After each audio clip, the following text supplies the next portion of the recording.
Bonjour à tous.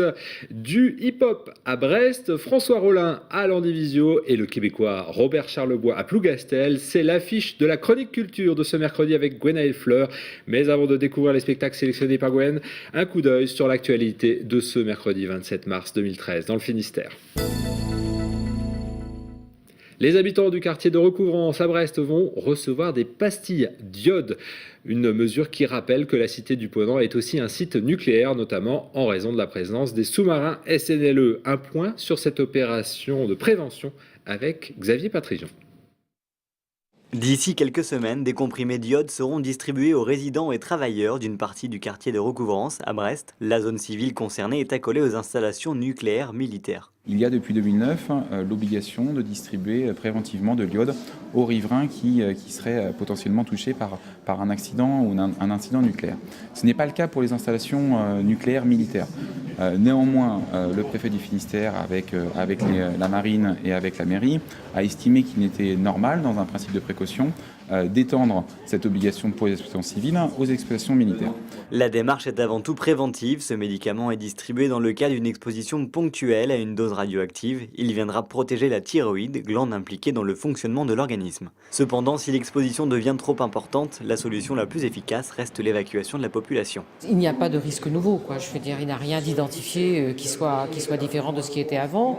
Voilà, c'est simplement que la population aujourd'hui, eh bien, nous devons l'informer qu'elle va recevoir donc des comprimés parce que la législation a évolué. En tout, 3500 personnes sont concernées, plus les établissements publics, sur un périmètre de 500 mètres autour de la base navale.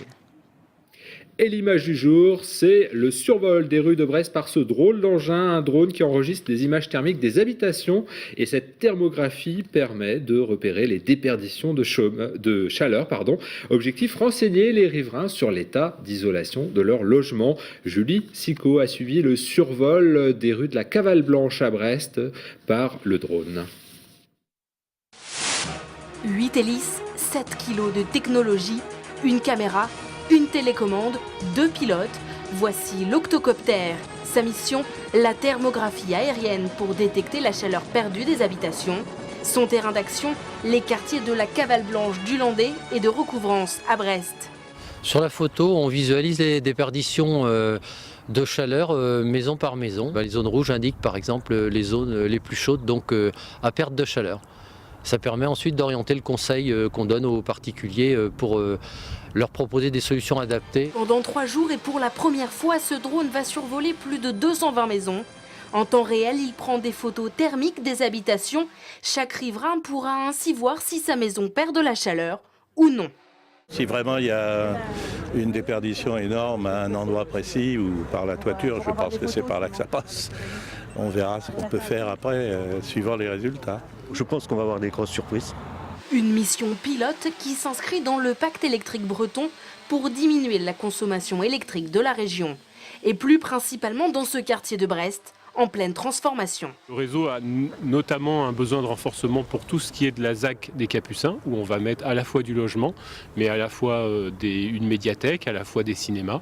Et donc il faudrait renforcer la ligne qui va jusqu'aux Capucins et qui part du côté de la Cavale Blanche. Et donc l'idée, c'est de regarder sur le cheminement de ce réseau, quels sont les gains qu'on peut faire, quelles sont les optimisations qu'on peut faire pour libérer de la puissance en faisant des économies d'énergie. Rien à craindre donc de ce drone et de ses 8 hélices. Il est au service de Dame Nature. Et pour rester dans le domaine de l'énergie, une bonne nouvelle pour EDF. L'hydrolienne bloquée au fond de la rade de Brest depuis le 15 septembre a enfin pu être relevée mardi soir. L'engin de 850 tonnes reposait sur le fond depuis la rupture d'un câble.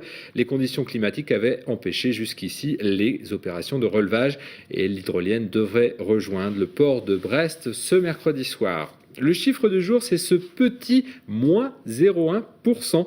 La hausse du chômage s'est arrêtée au mois de février en Finistère. Le département a même enregistré cette légère baisse du chômage sur les demandeurs d'emploi des catégories A, B et C. En Bretagne, le chômage a stagné en février. La région comptait 219 030 demandeurs d'emploi.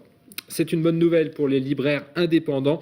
La ministre de la Culture, Aurélie Filippetti, a annoncé récemment au Salon du Livre de Paris le déblocage d'une enveloppe de 9 millions d'euros, une aide réservée à la reprise d'activité et au soutien aux librairies en difficulté. Une aide évidemment bien accueillie, comme à la librairie Dialogue à Brest. Marion Lecloiscose, la directrice générale, l'a expliqué à Sophie Lecroisier. Il y a 2 aides, en tout ça fait donc 9 millions d'euros. Donc il y a une aide de 4 millions d'euros qui est destinée à l'ADELC, à la reprise de librairies. L'autre aide de 5 millions d'euros est destinée aux librairies ayant des difficultés en fait. Je trouve que la ministre a vraiment donné une réelle aide cette fois-ci aux libraires indépendants et non, je trouve que ce qu'elle a annoncé était très positif pour la librairie indépendante en France.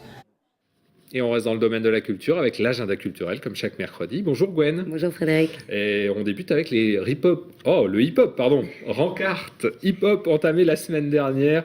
Le festival se poursuit jusqu'à dimanche à Brest. Dernière ligne droite en effet pour le festival brestois dédié aux arts urbains. De nombreux rendez-vous sont programmés chaque jour. Et parmi les temps forts, notons le concert ce vendredi à la Carène avec le rappeur parisien Flint, plus 2 groupes brestois, Projet 1.1 et Radical Chic. À ne pas louper non plus la grande parade samedi dans les rues de Brest, rue Jean Jaurès et place de la Liberté, avec près de 150 danseurs amateurs de tous âges.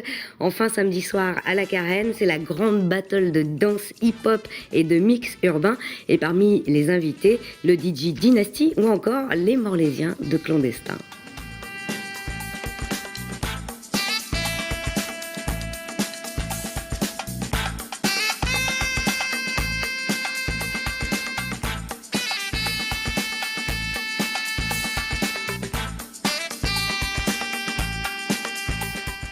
Allez, après le hip-hop, Gwen, on s'intéresse au théâtre et vous avez sélectionné 3 rendez-vous cette semaine en Finistère. Alors pour les familles, d'abord, la compagnie Jean Blodon propose une adaptation théâtrale du Petit Prince, l'œuvre incontournable d'Antoine de Saint-Exupéry. C'est à découvrir vendredi à l'Alizé, à Guipava, et c'est pour les grands comme pour les petits. Pour les amateurs d'humour caustique cette fois, François Rollin vient jouer son one-man show baptisé Colère, au pluriel, et c'est à savourer vendredi au Vallon à l'Andivisio. Enfin, pour ceux qui aiment les pièces de boulevard, rendez-vous avec Le Clan des divorcés dimanche à l'Alizé à Guipava, une comédie qui met en scène 3 femmes divorcées aux aspirations bien différentes. Regardez. Ça y est, je l'ai quitté. C'est lui qui est parti. Nous sommes des femmes divorcées. Je me suis même remise en question physiquement. C'est voir un ami qui est coiffeur paysagiste. Yeah. C'est un puzzle. On a nos 5 questions, on ne reste plus qu'à appeler. Je commence. Combien tu gagnes par mois? Oui, on se rappelle bisous, kissous. Un instant, je regarde dans mon agenda. C'est bon. Voilà, le Clan des divorcés, c'est dimanche à l'Alizé à Guipava. Et puis sinon, côté musique, il y a de belles invitations à l'évasion, ça ne passe pas visiblement. Et un programme bien riche. En effet, ça commence avec Ursus Minor à Châteaulin en Renard-Pense vendredi. Le collectif fusionne funk, jazz et rock. Et pour ce concert, le groupe est accompagné de 2 chanteuses, Desdamona, princesse du hip-hop, et Ada Dyer, diva soul, digne des héritières de la Motown. Dans un registre métissé également, le pianiste cubain Omar Sosa est de passage au Steren à Tréguin vendredi. L'artiste explore les multiples facettes d'un jazz latino aux nuances orientales, avec à ses côtés cette fois le Plaza Mayor Orchestra. Et puis enfin un petit air de Québec avec Robert Charlebois. L'artiste est à la Velvore à Plougastel dimanche pour faire voyager le public au gré de ses chansons tour à tour drôles ou mélancoliques. On n'en guérit jamais quand on a aimé comme je l'aimais. On n'en guérit jamais.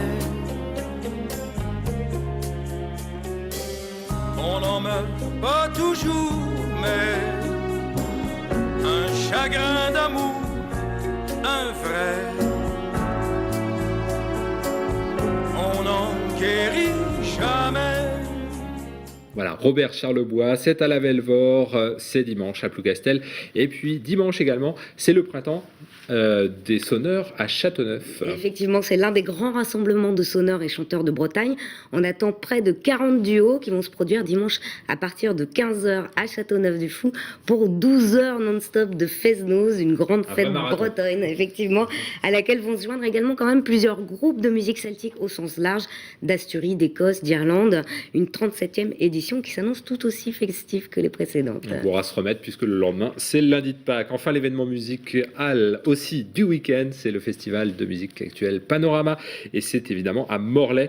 On retrouve toute la programmation dans Quoi de neuf avec Xavier Patrijon et puis aussi dans les différentes émissions de TBO. Merci Gwen pour cette rubrique culture. On se retrouve demain pour un nouveau point sur l'information dans le Finistère. Bonne soirée à vous.